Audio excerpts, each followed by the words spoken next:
Discuss करेंगे var को और को इंटीग्रेशन को डिस्कस कर लेते हैं। एक IP का वेरिएबल ले लिया, एक M1 का वेरिएबल ले लिया।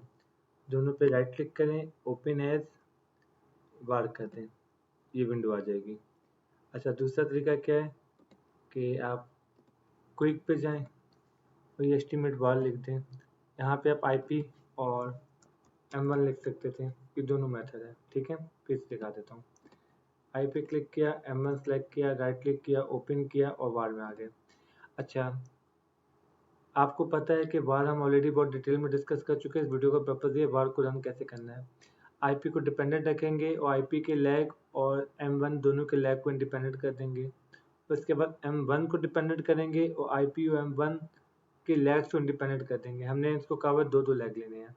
ये अनरिस्ट्रिक्टेड var है, ये मैंने ओके कर दिया। अब ये देखें, यहाँ पे डिपेंडेंट वेरिएबल IP, ये IP का पहला लैग इंडिपेंडेंट, ये दूसरा लैग इंडिपेंडेंट, ये M1 का पहला लैग इंडिपेंडेंट, ये M1 का दूसरा लैग इंडिपेंडेंट, ये कांस्टेंट की वैल्यू। फर्क ये है, यहाँ पे P वैल्यूज नहीं आती, सिग्निफिकेंट वैल्यू नहीं आती, तो आपने T देख के डिसाइड करना है। ये पहली वैल्यू बीटा की वैल्यू, ये तीसरी वैल्यू T वैल्यू है। अब देखें, T 2 से बड़ा होना चाहिए। ये 28 है, मतलब सिग्निफिकेंट है। इसका मतलब है IP के पहले लैग का इम्पैक्ट IP पर है। ये -7 है, 2 से भरा हुआ, यानी -2 से भरा हुआ, ये भी सिग्निफिकेंट है। आपको पता है T में हम पॉजिटिव नेगेटिव नहीं देखते हैं। नेगेटिव T का मतलब होता है रिलेशनशिप नेगेटिव है। इसका मतलब IP2 का इम्पैक्ट भी IP पे पड़ रहा है। ये भी 2 से भरा है, ये भी 2 से भरा है। इसका मतलब है ये दोनों लैग और ये दोनों लैग, इन चारों का इम्पैक्ट IP पे पड़ता है, कांस्टेंट भी सिग्निफिकेंट है। तो इसकी इक्वेशन कैसे बनेगी? 0.350897 प्लस 1.360 IP लैग 1, फिर माइनस 0.366 IP लैग 2, फिर प्लस 0.030 M1 लैग 1, फिर माइनस 0.02 M1 लैग 2।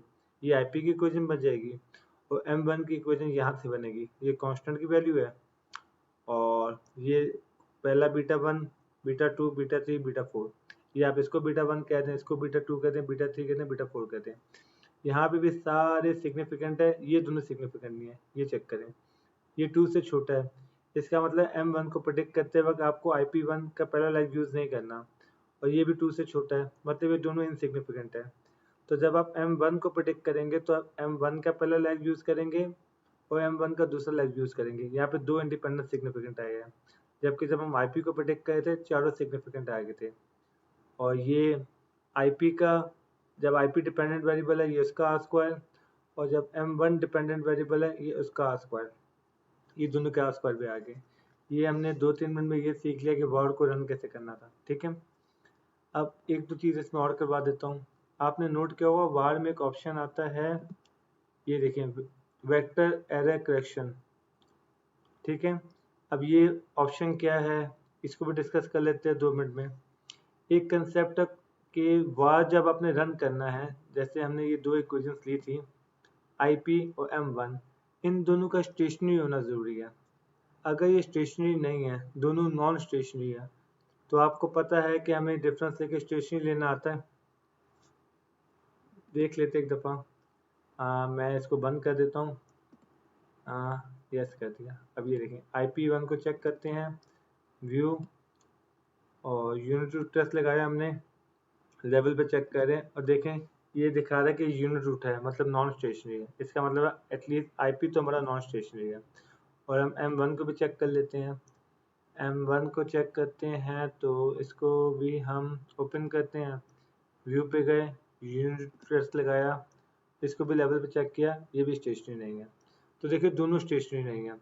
हम दोनों को फर्स्ट डिफरेंस पे चेक करेंगे, अगर दोनों फर्स्ट डिफरेंस पे स्टेशनरी आ गए तो ठीक है, दोनों स्टेशनरी हो गए, हम var लगा देंगे। अब इसमें थोड़ा सा टेक्निकल कंसेप्ट क्या है, मैं IP1 और M1 दोनों को ओपन करता हूँ, open age group, age group करना चाहिए था, एज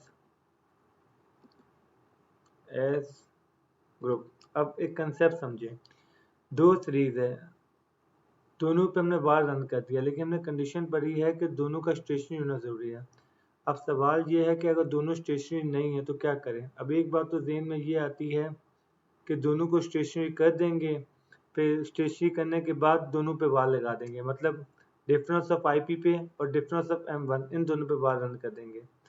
पर इसमें थोड़ा सा कंसेप्ट ये है, अगर दोनों सीरीज जो कि नॉन स्टेशनरी है, आपस में को इंटीग्रेटेड है, तो फिर हम वेक्टर एरर करेक्शन मॉडल लगाएंगे।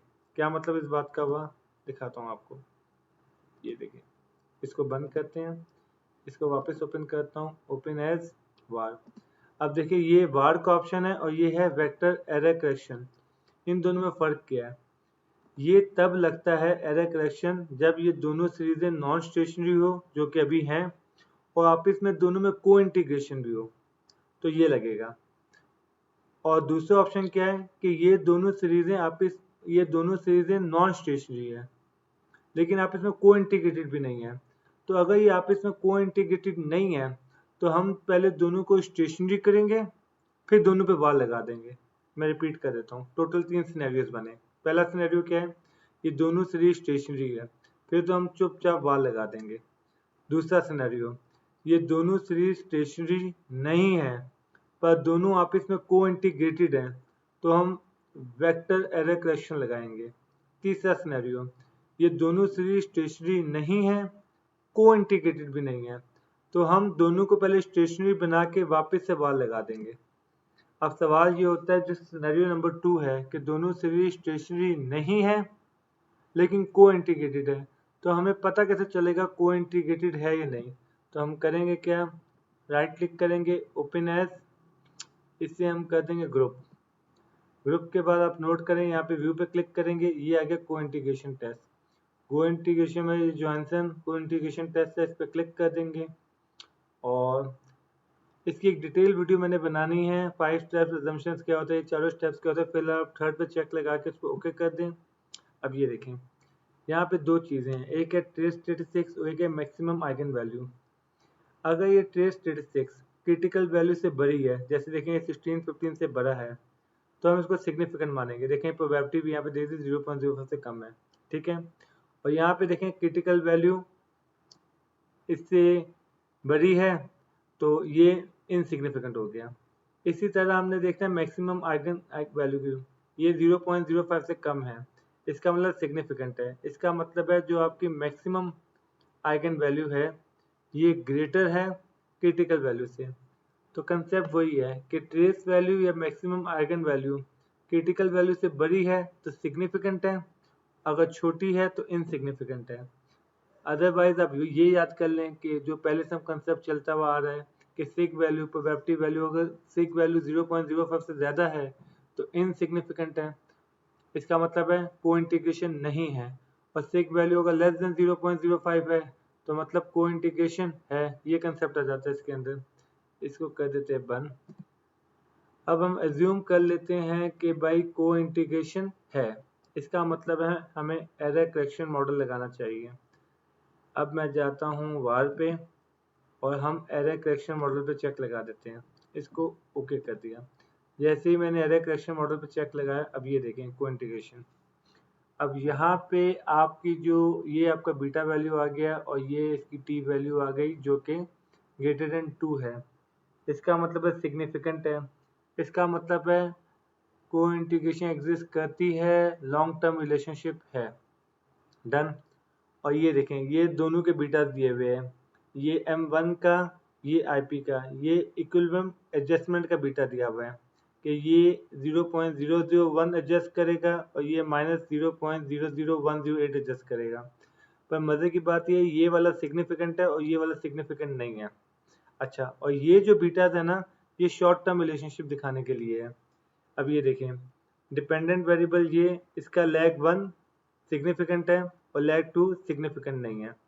इसका मतलब शॉर्ट टर्म में M1 का फर्स्ट लैग इफेक्ट डालता है, सेकंड लैग इफेक्ट नहीं डालता। IP पे क्या हो रहा है, ना इसका फर्स्ट लैग इम्पैक्ट डाल रहा है और सेकंड लैग करीब करीब था 2 के, लेकिन इसने 2 को क्रॉस नहीं किया, तो ये भी इम्पैक्ट नहीं डाल रहा। लेकिन आपको जो मेजर कंसेप्ट है वो लॉन्ग टर्म का देखना है, और लॉन्ग टर्म के लिए आपको ये वाली टी वैल्यू देखनी पड़ेगी। अगर ये वैल्यू 2 से बड़ी है, सिग्निफिकेंट है, तो आप स्टेटमेंट दे सकते हैं कि लॉन्ग टर्म रिलेशनशिप एग्जिस्ट करता है।